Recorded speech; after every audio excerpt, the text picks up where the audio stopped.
G'day, Professor Joseph Drew here. At a recent public forum about the problems at Central Coast Council, I was asked a question about whether the number of awards affects the financial sustainability of local governments. This video is my extended answer to that question. So what are awards? They're geographical fragments, and that's how they're referred to in the American literature. So rather than having everyone from the whole local government area elect councillors at large, sometimes we'll separate a local government area into 2, 3, 4 or more wards. Now these wards under the legislation are supposed to be approximately equal size in terms of population size, which means that they would have approximately the same number of representatives. What it's meant to do is to ensure that focus is put on to the interests of each one of those fragments equally, because equal population size, equal number of representatives.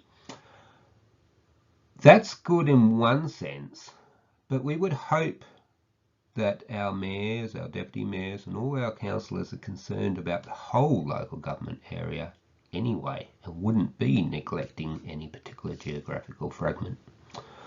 Moreover, it tends to create divisions, and this is why we have the financial implications that I'll talk about in a few minutes.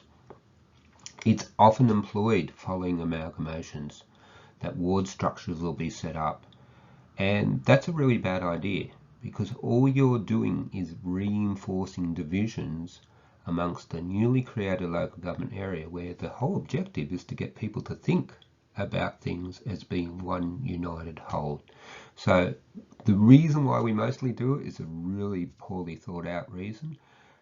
There's not too many situations where I would actually agree with the establishment of wards, and I'll tell you why in a few seconds.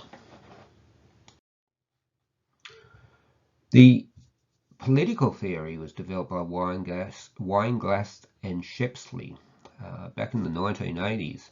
And basically I said, when you have geographical fragments, what's going to happen is you're going to have what the Americans refer to as log rolling.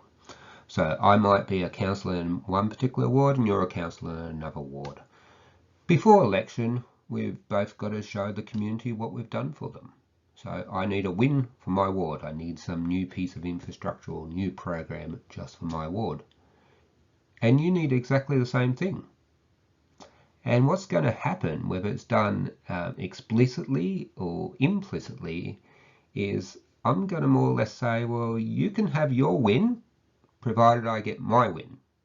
Now what's happened? Both communities have won something new. And that's great if that's something they really needed and the community is willing to pay for it. But as an economist, that's a problem, particularly in a jurisdiction like New South Wales or Victoria, where you've got rate capping operating. Because there's two wins, no extra taxes being paid, so we're reinforcing the fiscal illusion, which is such a big problem, and I'll do a video about that very shortly. And ultimately, we're acting to diminish the financial sustainability of the local government area.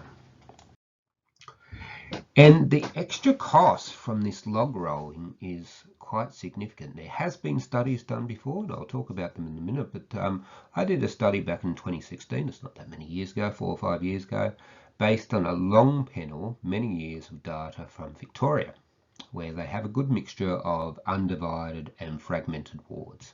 And we did really complicated econometrics and basically stripping out the effects of anything else that could have affected expenditure. What we found was just isolating the effect of geographical fragments, that for each additional geographical fragment, the unit cost increased by 3.4% for each geographical fragment.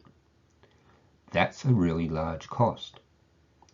And it begs the question, would it be easier when we're looking at reforms to save money, to improve financial sustainability? There's so many things we can do, and I'm making lots of videos about these things, but one of them would be to look at whether we can reduce the number of wards that we have, or get rid of wards entirely, have undivided local government areas. And there are a lot of undivided local government areas in Australia that work perfectly fine.